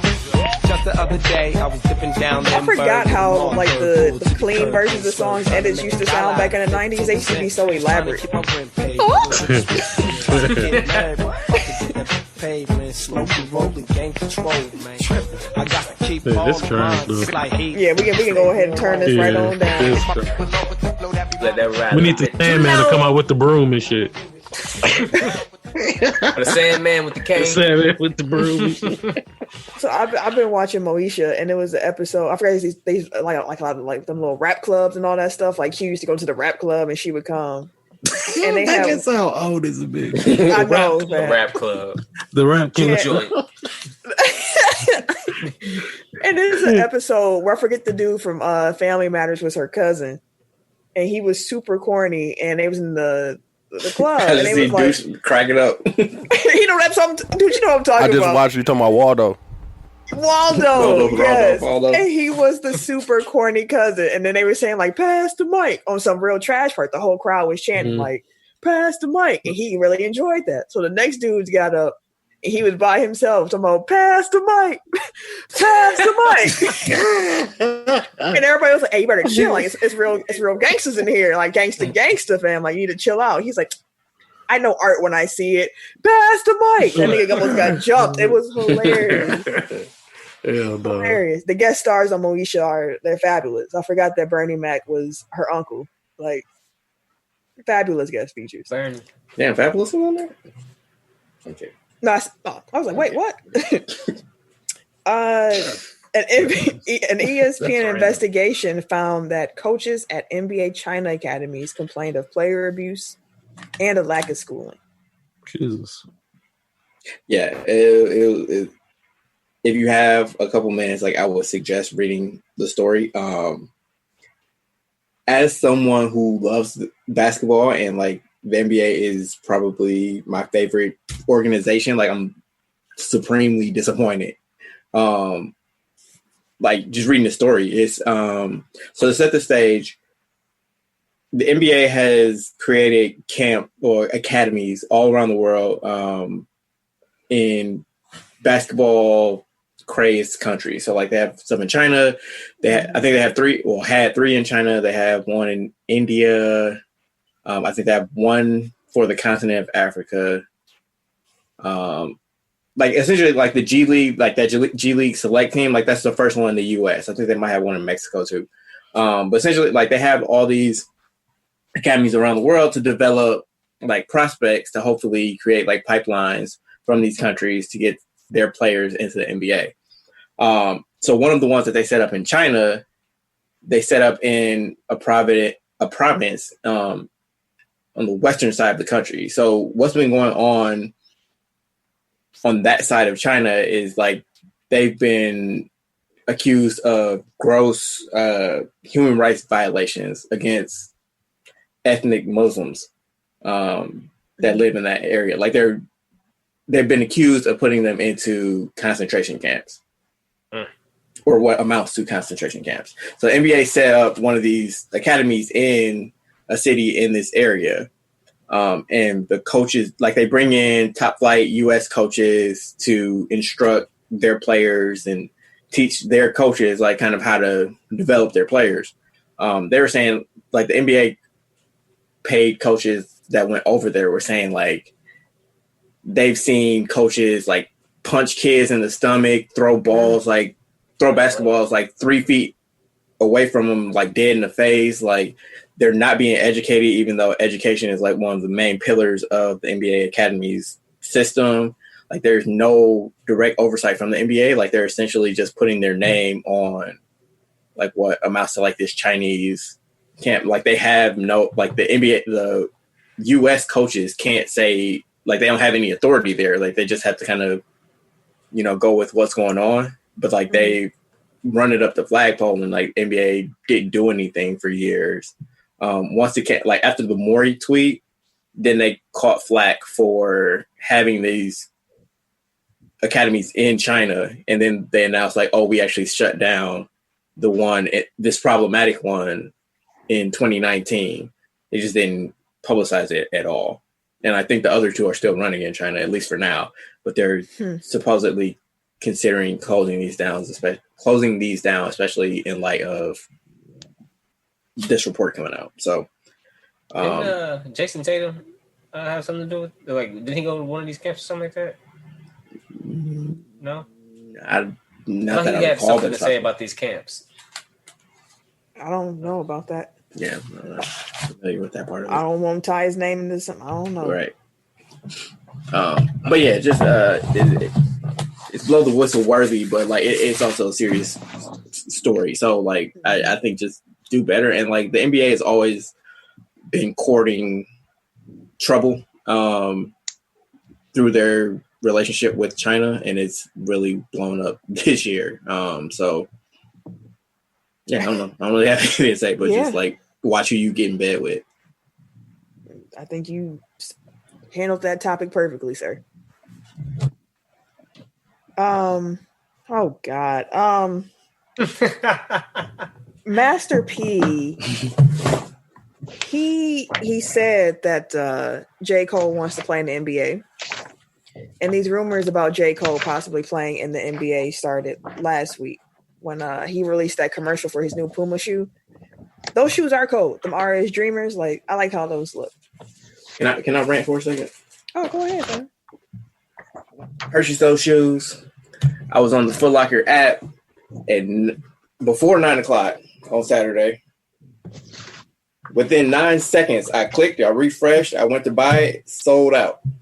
Dang.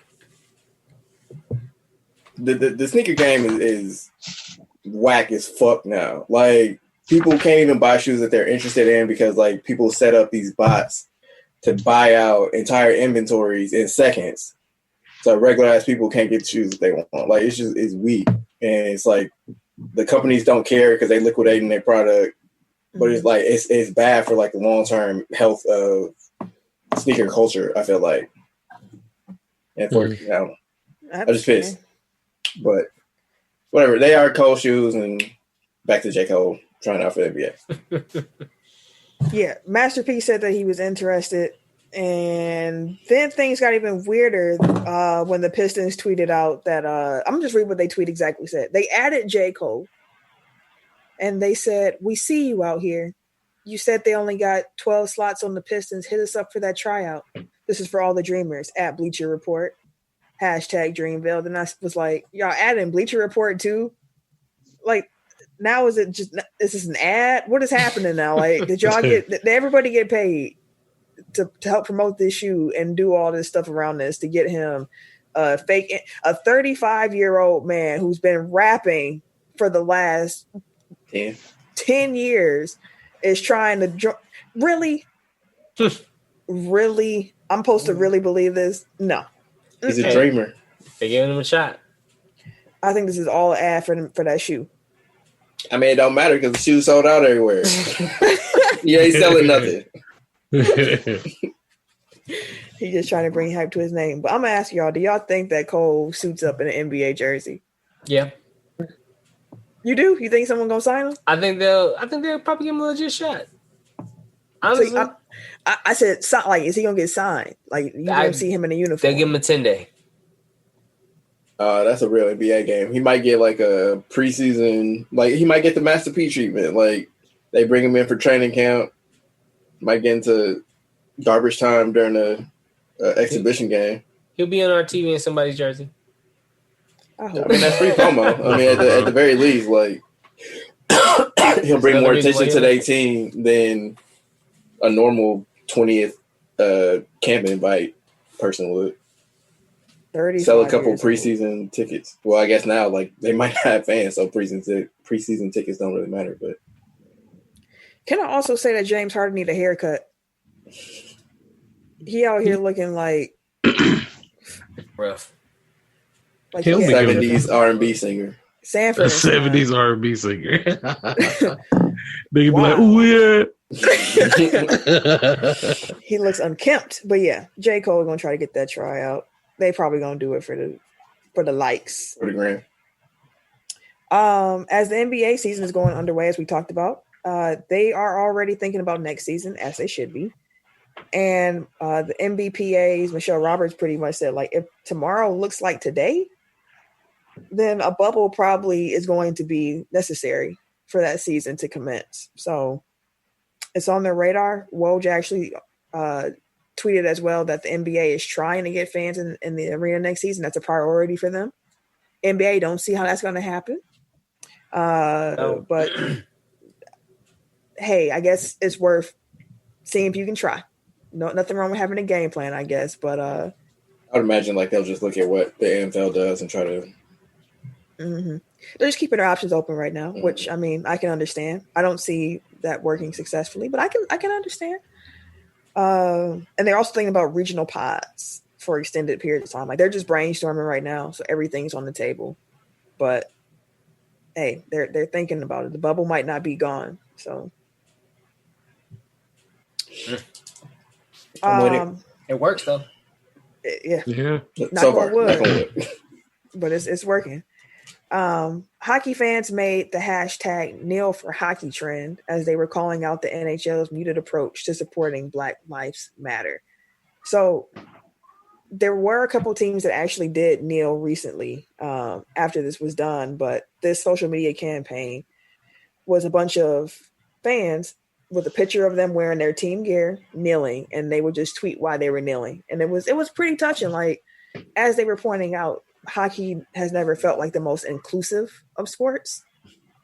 And hockey fans were saying, like, we need to do better and we can be better. Because initially the NHL was like, we're not going to do too much. Like, we're going to do this We Skate for Black Lives.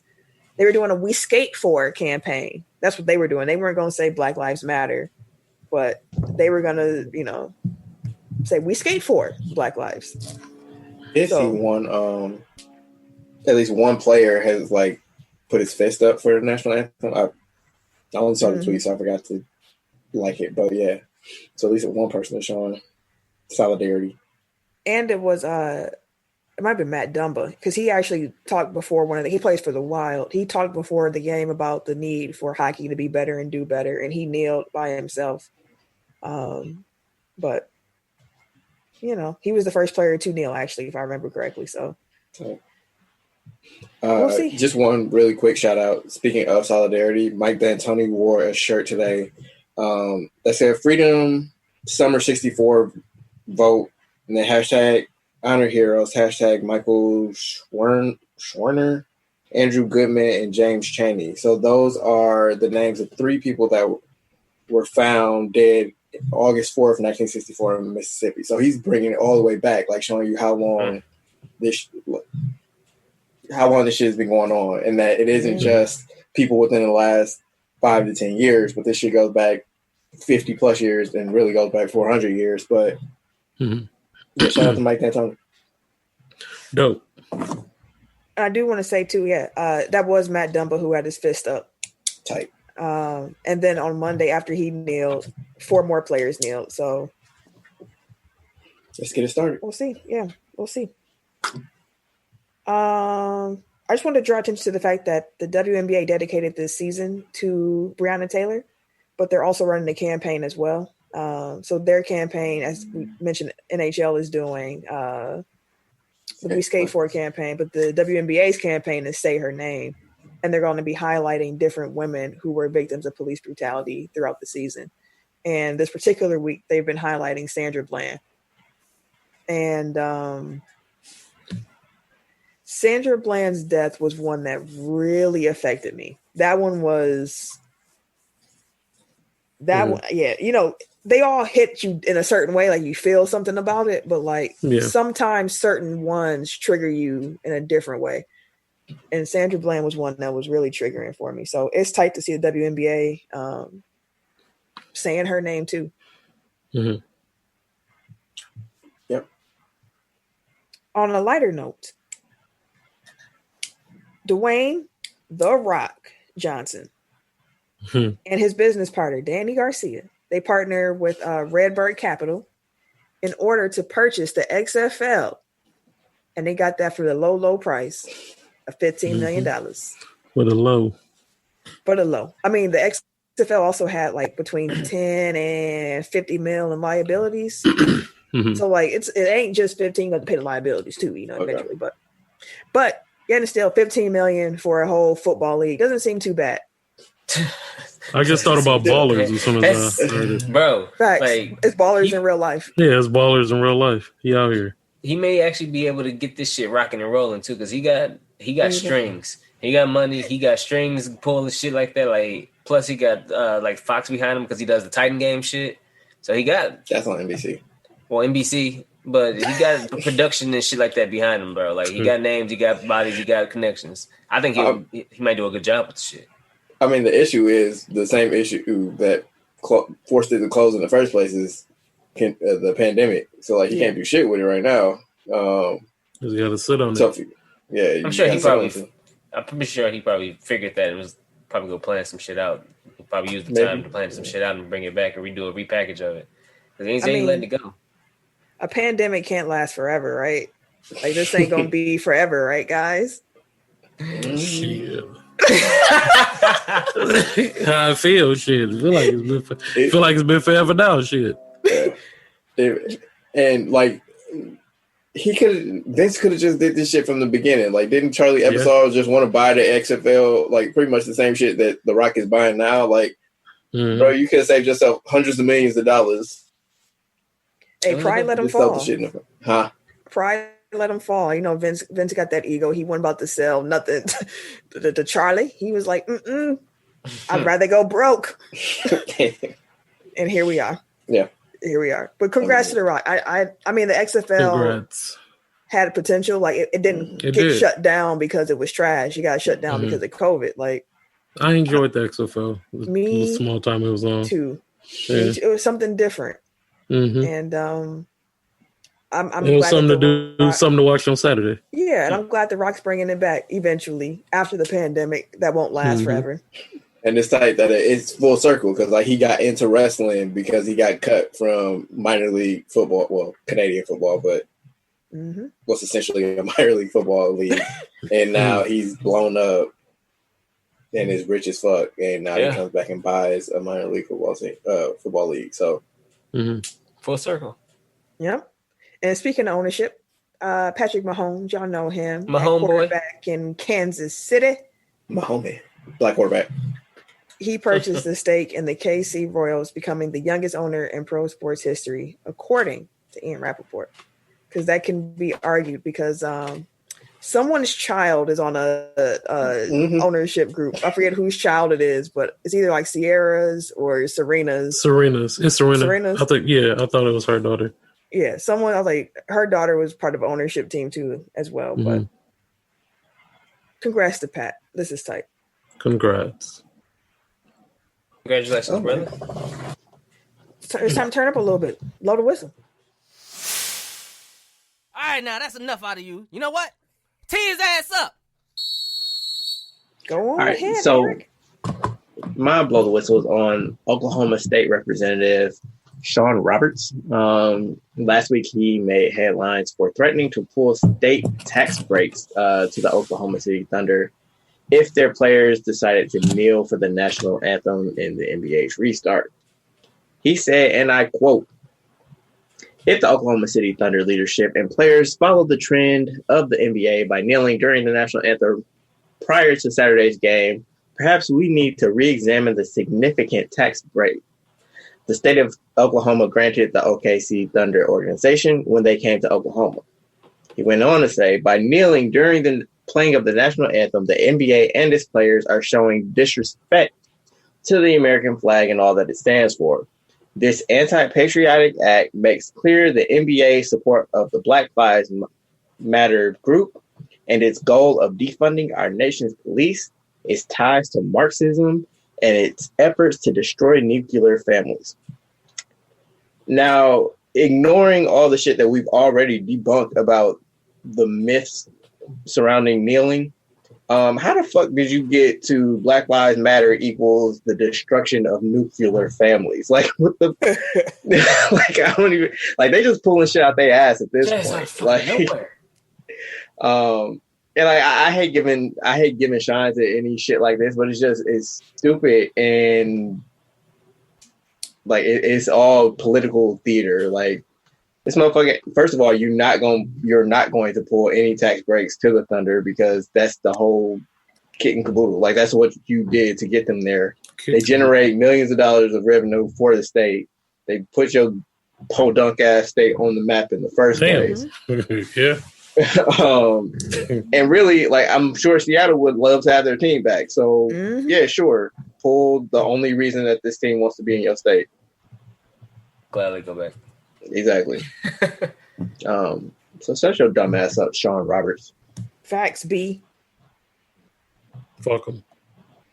Well, my blow the whistle was on goof ass Cardinals. So came out that, correct me if I'm wrong, the story came out that the reason why the Cardinals got sick was because the motherfuckers took their ass to Pato? Okay, so you can't give the direct correlation. What you can say is that prior to Cardinals players testing positive for COVID, they were seen at Pato. So they weren't adhering to really strict, personal social distancing or thinking like, okay, I'm going to just chill at the hotel and be safe. They were like, we're going to Pato. So y'all brought your asses into town, into somebody else's city, and went to they casino.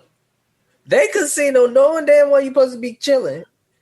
And wait, then you went to the casino who just laid off 1,600 employees. They ain't got no damn money. So you went to that casino to try to win money when they just let go of all these employees. They not handing out no kind of money at all. So you really wasted your trip to go down to that dirty ass casino to lose your money. He really trying to get us sued by Pato right now. Well, I can't say. Hey, listen, we doing like tracing. First We doing tracing. Hey, I can put the article out there. It's already out there. It ain't my fault. Hey, I worded it the way I did on exactly. purpose. Right. Like, they ain't tracing. Much like Rudy Gobert, like you can't say he got it from touching microphones, but he disregarded safety procedures that were in place, and he wound up catching COVID. It's not a 1-to-1 correlation, but you can call it spade a spade. No, because it play stupid games, win stupid prizes. That too. They put themselves in that situation. Like, why the fuck would you go to the casino? And then they wondering why these motherfuckers is catching like wildfire, bro. So I'm blowing the whistle on the Cardinals players because they've just been dumb. Like, it wasn't like it just randomly popped up. Like, y'all just literally were being dumb, like to the fullest, and didn't give a shit about nobody else. And now look at you. So I'm blowing the whistle on them. And there you have it. Top 5 time. 5, 4, 3, 2, 1. Tech Top 5. Last week's Tech Top 5 was top wide receivers in the NFL. Eric ran away with it. Won this past week. Congrats, sir. Oh, word! Congratulations, my good sir. The one that doesn't watch pro football. Yeah. Then you say you just took the Madden ratings. That was the inspiration. Like I looked at their list and then just picked the 5 people that I knew.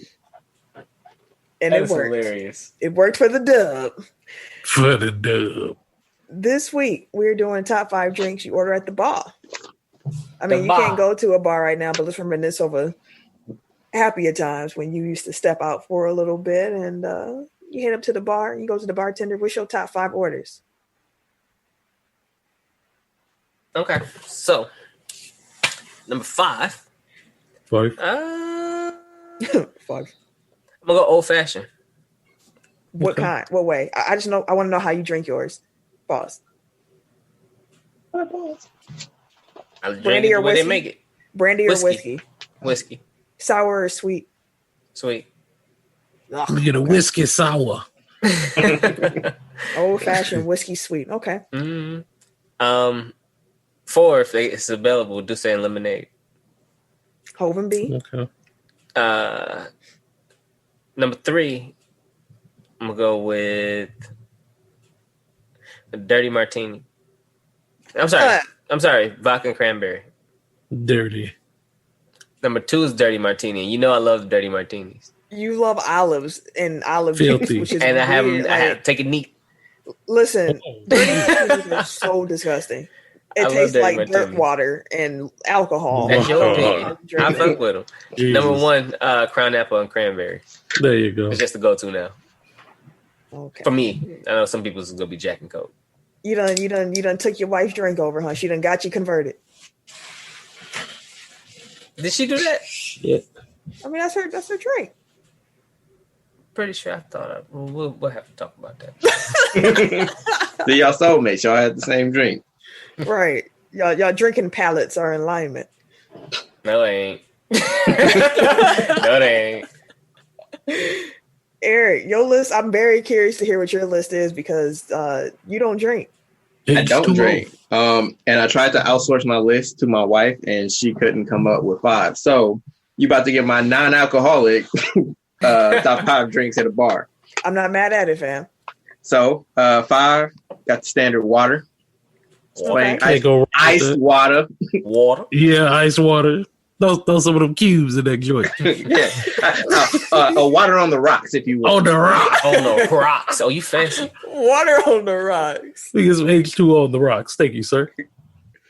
4, I'm going to go with ginger ale. Like, you're in a bar, you need something with a little bite. A little bite lust. A little time. 3, I'm going to go with a virgin pina colada. I don't know. If you like pina colada. Had it on vacation. That shit was lit. 2, I haven't had one in some years, but when I used to go to Red Lobster as a child, I used to get the kitty cocktail. Delicious. Shirley Temple. There you go. And number 1 is my standard lemonade. Lemonade. No Arnold Palmer? I love Arnold Palmer. You want to run that back? What'd you say? It's an Arnold Palmer's. I love those. They're delicious. Yeah, but everybody don't get it right, and you got to have the right type of tea and the right type of lemonade. I get that. Yeah, they have to put in the right amount of tea and the right amount of lemonade. Yeah. But when they get it right, it's delicious. That is true. That is very true. All right, so I pretty much stopped drinking heavy alcohol. By the time we started the show. 2 years, like slightly after, like 2 years ago or so. And I used to just drink wines and wine coolers of the such.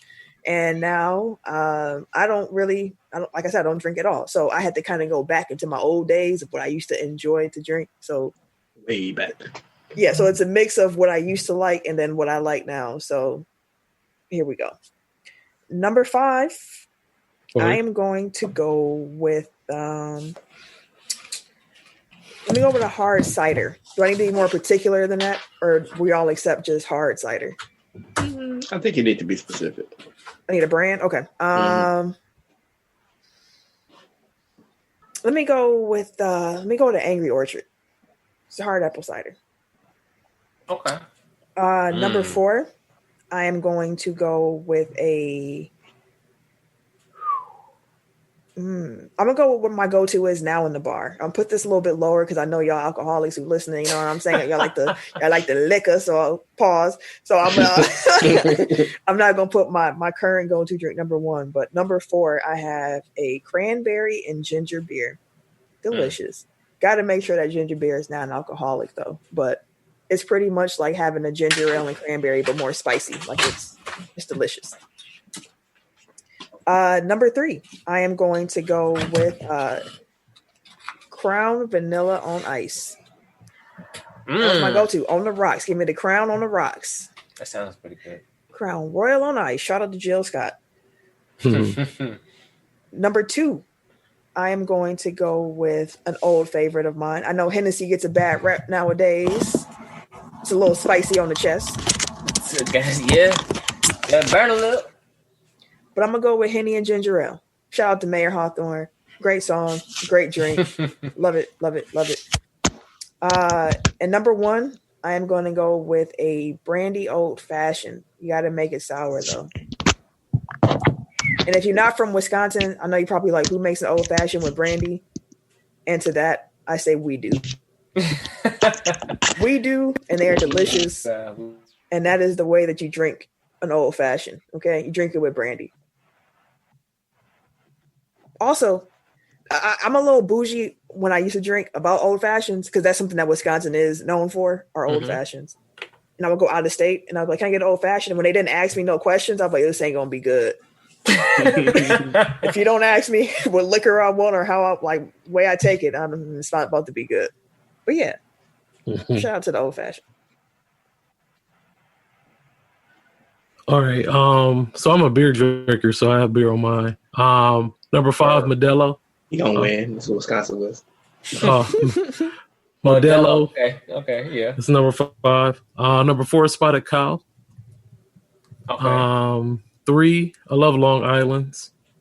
Oh, you went from beer to the hardest drink. Long Island's, and then number 2, Jack and Coke. Number 1, Crown Apple and Coke. He gonna run away with it like the dish with the spoon, bro. Crown Apple and Coke? Yeah. Really? Yeah. Diet Coke is actually better. Really? I don't think I've ever heard Crown Apple and Coke before. Yeah, try it. I won't, but that's interesting. Right. Like, that's interesting. Maybe I'll take a sip. I'd probably be drunk, so I don't know if I want all that. That's the list this week, though. Tech Top 5. We hope that y'all will vote on the list. You will see that across our social medias. So make sure you vote. Let us know what will be on your list. What's your top 5 drinks at the bar? We want to know that as well. Reminder, share the show. 20 shares and you get the fight video. Fight or race? My fault. Race video. I was like, damn, they started fighting afterwards? Shit. I didn't even see that video yet. Goddamn. Hey, that's bonus footage and shit. Right. Fisticuffs. Getting in the ring. Nah, my fault. Race video. Don't see a race video. Fight Club. Oh God. Bonus assignment. If y'all can think of other like athletic endeavors that you want to see us do, throw some out. Please don't have me out here running, y'all. See, you say that, and now everybody's gonna suggest you run. Exactly. I ain't got no knees, fam. Y'all trying to hurt me. Oh God, no Hey, knees. listen, you better rub something together and move them. What? Rub something together and move them. Jesus Christ. Wow. All right. Yeah, that's the show this week. We hope y'all enjoyed it. Hope y'all come on back next week. If you want to follow me on social media, you can catch me. Wait a minute. On the Twitter, Instagram, and PSN at Camille Monet. CAMILLEMONAE. Because your mom is fancy. Quick reminder, if you do not know me, please do not add me on Facebook. I will not accept it. I'm just going to say that one more time. I'm getting a lot of weird friend requests. Yeah. Please don't send me because I already have a hard enough time remembering people who I do know. So y'all got to stop. Not on Facebook, Instagram, Twitter, PSN. That's cool. Not Facebook. All right. Oh, at Bushman on Twitter. That's all y'all get. Goddamn right. Everyday_gentleman on Instagram. And Harris 216 on Twitter and Snapchat. And it's your boy, TIMKINZ, the number 3, aka Ass Ketchum, aka Mr. Give It To Me. I guess I'll see you next lifetime. Did you do that last week? Nope. Yeah, you did. I think you did. That's a repeat, though. That one's been done before, hasn't it? I don't know. We didn't. It was garbage in, garbage now. Well, we'll see you next week.